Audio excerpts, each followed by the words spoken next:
ऐसा कभी नहीं हुआ किसी ने ऐसे कि तुमने पूरी प्लेट छीन ली उससे, हुआ कभी नहीं। क्योंकि ये भी हमें समाज की लुगाई में लोग लाज के हिसाब से दाना मांगते, उतना उठाते, इज्जत है प्रेमियों।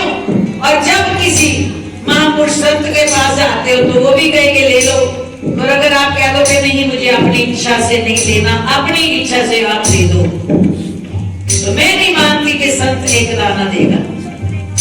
वो क्या करते हैं कि दोनों हाथ भर करके तुम्हारी झोली भर देते हैं। पर कब भरते हैं? जब तुम उनके ऊपर छोड़ देते हो तो वो दामन भरते हैं, और जब अपनी इच्छाएं रखते हो तो उतना भी जितने मुंह ही गीला होता होगा। सतगुरु के दरबार में आकर के हम आदि हैं मांगने के, महाराज मेरा ये काम कर दो, गुरु महाराज ये कर देना, गुरु महाराज ये कर देना, महाराज जी ये दे देना, ये दे देना। वो भी हंसते हैं। भिखारी को लेना नहीं आता तो मैं क्या करूं, सवाली को दामन भरना नहीं आ रहा तो मैं क्या करूं। कोई लेने वाला हो तो इनसे तो प्रेमियों एक पल की नजर का कमाल है, पलक झपकते ही उसकी काया पलट देते। केवल एक नजर उठाकर जिसे देखते हैं उसे तीनों लोगों की संपत्ति से मालो माल करते हैं, चाहे वो धन संबंधी हो, चाहे मन संबंधी हो, और चाहे तन संबंधी। मन की नजर पड़ते ही इनकी अंतर्वृत्तियां आनंद और सुख से भरपूर हो जाती हैं। तन पे नजर पड़ती है तो जीवन खुशहाल तंदुरुस्त होता है, और प्रेमियों धन पे नजर पड़ती है तो रिद्धियां सिद्धियां इनकी चौखट पर लुटाने के लिए बैठी रहती हैं। लेना हमें नहीं आता तो सतगुरु क्या करें। हम आते हैं तो इच्छाएं मन के अनुसार रखते हैं, कभी मन ही इनके हवाले करके इनकी मौज में सब कुछ छोड़ दे तो प्रेमियों ये तो अर्जुन की बात थी, जीवन का रथ भी उसका स्वयं चलाते हैं। श्री गुरु महाराज की कौन है ये? क्योंकि इनका नाम क्या है? इनका नाम ही है दयालु बाबा। हमने बनाया नहीं, कुदरत ने रखा इनका नाम। इनका नाम कुदरत ने रखा हुआ है। इनको कहते क्या है? दयालु बाबा। श्री परमहंस जगत के सर्वोसर्वी हैं, इस लोक के नहीं 14 लोकों के। उनके नाम के आगे भी क्या लगा हुआ है? परमहंस दयाल।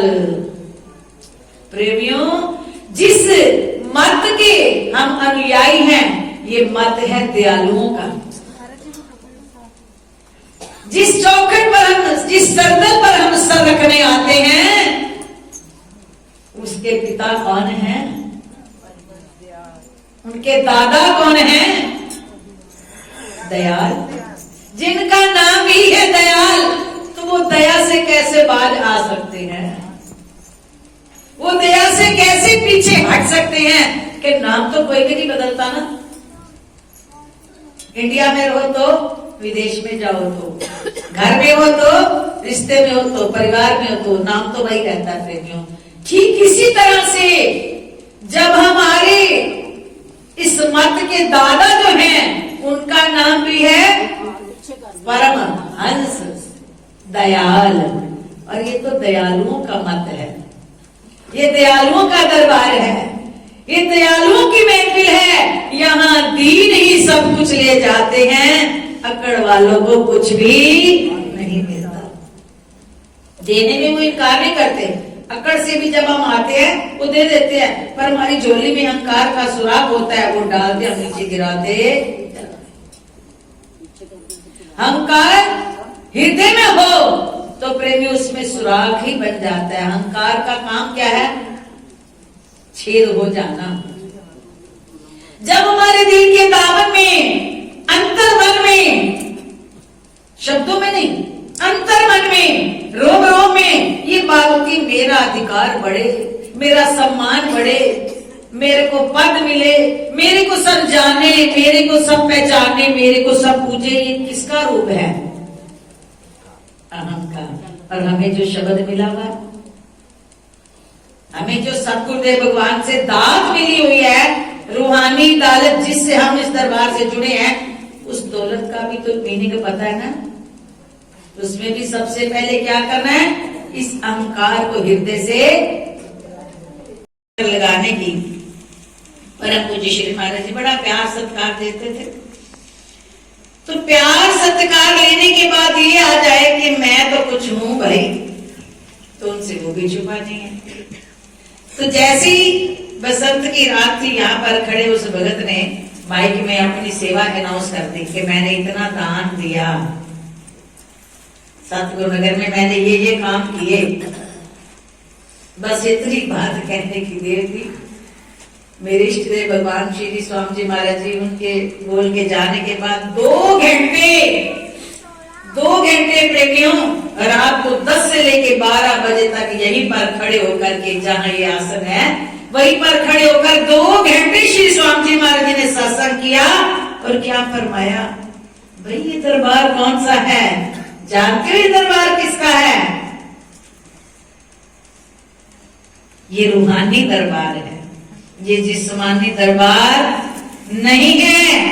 और यहाँ पर जो अहंकार को बढ़ाने के लिए आते हैं, वो सब कुछ पाकर फिर अंदर से खाली ही रहते हैं।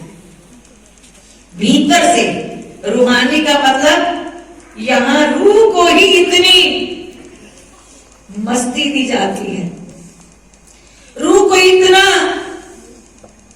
अंतर आनंद से भरपूर किया जाता है कि तुम सभी गम चिंताओं से दूर रहोगे। इसे कहते हैं रूहानी दरबार। तो रूहानी दरबार में तुम्हारी रूहानियत की तरक्की के लिए ये श्री सतगुरुदेव भगवान का दरबार है। परंतु तुम आकर के अगर यहाँ मान और सत्कार की भावना लेकर आओगे प्रेमियों, तो सब कुछ पाकर भी खाली रहोगे। तुम्हारी आत्मा में, तुम्हारे भीतर की शांति, भीतर का आनंद तुम्हें कभी हासिल नहीं होगा, क्योंकि तुमने रूहानी शहंशाह से आकर के रूह को आनंदित करने की दौलत नहीं मांगी, अंतर मन को खुशहाल रखने की दौलत नहीं मांगी। तो सतगुरु क्या करे, जो मांगोगे वही देंगे। तो श्री स्वामी जी महाराज जी ने 2 घंटे प्रेमियों इतनी सी छोटी सी भूल के ऊपर सत्संग किया। और क्या फरमाया कि भाई यहाँ पर आओगे तो मांगने का ढंग सीखो। यहाँ लेने क्या आए हो, यहाँ सिर्फ और सिर्फ समर्पण, अपने आप को उनके हवाले करो। श्री नंगली दरबार में श्री गुरु महाराज जी का अप्रैल का बंटारा था। दरबार के बाहर पहले सिंहासन लगता था, वहीं पर रात्रि भर प्रोग्राम होता था। सारे संतों ने अपने अपने वचनों में श्री गुरु महाराज जी की महिमा गाई। जिस वक्त स्वामी जी महाराज जी के बोलने का समय आया, उनको केवल 2 मिनट दिए गए। तो सतगुरुदेव भगवान ने उन 2 मिनटों में क्या कहा, हमारे इष्ट देव श्री स्वामी जी महाराज जी ने फरमाया कि हम जब पाकिस्तान से आए छोटे थे, तो श्री गुरु महाराज जी नंगली निवासी भगवान जी अपने मुखारविंद से फरमाया करते थे कि अब हमारा और तुम्हारा मिलन 12 साल के बाद होगा। हम सोचते थे 12 साल, ये साल खत्म होगा, ये साल खत्म होगा, जिसको 12 साल। लेकिन जब हमें उन्होंने सिमरन की रूहानियत की दौलत से अंदर से बख्शीश दी, तो उन्होंने इस रहस्य से पर्दा हटा दिया कि कौन से 12 साल के बाद सतगुरुदेव का मिलन होता है। स्वामी जी महाराज जी ने राज बोला कि कौन से 12 साल के लिए श्री नंगली निवासी भगवान जी संकेत करते थे। ऐसा नहीं कि बच्चे को नहीं हो सकता, बूढ़े को नहीं हो सकता, जवान को नहीं हो सकता, नहीं, सबके लिए है कि 10 इंद्रियां, 11वां मन और 12वां बुद्धि। 10 इंद्रियों पर, इन 10 इंद्रियों से वृत्ति जब ऊपर उठी रहती है, 11वां मन के मन भी जहां हावी नहीं होता। और 12वीं बुद्धि, जब बुद्धि से भी जीव अपने आप से बेखबर रहता है। 10 इंद्रियां, 11वां मन और 12वीं बुद्धि से जब जीव वृत्ति ऊपर उठ जाती है, हर पल सतगुरुदेव भगवान से मुलाकात होती है। श्री स्वामी जी महाराज जी ने राज खोला कि जीव तुम सोचो इस दरबार में आकर के हमारे को गुरु महाराज जी कब मिलेंगे, हम ये चढ़ावे, हम ऐसी बुद्धि बनाए, ऐसी बात करें तो हमें दीदार मिलेगा। ऐसा नहीं, उन्होंने कहा कि तो हर एक के भीतर है 5 ज्ञान इंद्रियां, 5 कर्म इंद्रियां। ये 10 इंद्रियों के अंदर भी जब मन नहीं फंसता, जीव नहीं फंसता, आंखें क्या देखने को कह रही है परवाह नहीं, कानों को क्या सुनाया जा रहा है कड़वा मीठा परवाह नहीं, जबान से कोई क्या कह रहा है परवाह ना हो, तुम्हारे भीतर कोई कैसी भी ऊंच नीच की जीवन के अंदर क्रियाएं आ रही हैं उसकी भी परवाह मन में ना रहे। अर्थात जब 5 ज्ञान इंद्रियां, 5 कर्म इंद्रियां, 11वां मन और 12वीं बुद्धि से ये वृत्ति ऊपर उठ जाती है तो एक पलक झपकने की देर है, हर पल श्री गुरु महाराज जी का साक्षात होता है। श्री गुरु महाराज जी की। केवल 2 मिनट के लिए स्वामी जी महाराज जी ने ये वचन फरमाए, सभी संतों ने वो जय घोष करी, वो जय घोष करी। कहने लगे वास्तव में ही ये विवेक की खान है। सभी संतों ने क्या कहा, स्वयं कुरुक्षेत्र वाले स्वामी जी ने जो गुरुदेव भगवान के रह पर रहे, कहा कि वास्तव में ये आप सुख की खान हो। उठे और उन्होंने अपने हाथों से स्वामी जी महाराज जी के ऊपर से नोटों की बौछार करी।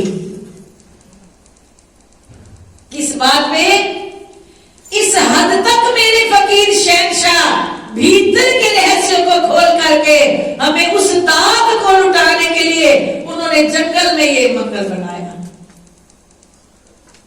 उन्हें ऐसा नहीं है कि कोई इस चौखट पर है मान पुचकार पट उसको सत्कार दे दे कि हम उस दरबार को चला लें, नहीं। उन्हें यही इच्छा रही और है, आज भी है, कि जो इस दरतल पर आए, इस चौखट पर आए, वो मेरे सतगुरुदेव भगवान के रंग में इतना रंग जाए कि उसे इस लोक में भी कोई कमी ना आए और परलोक में भी कोई कमी।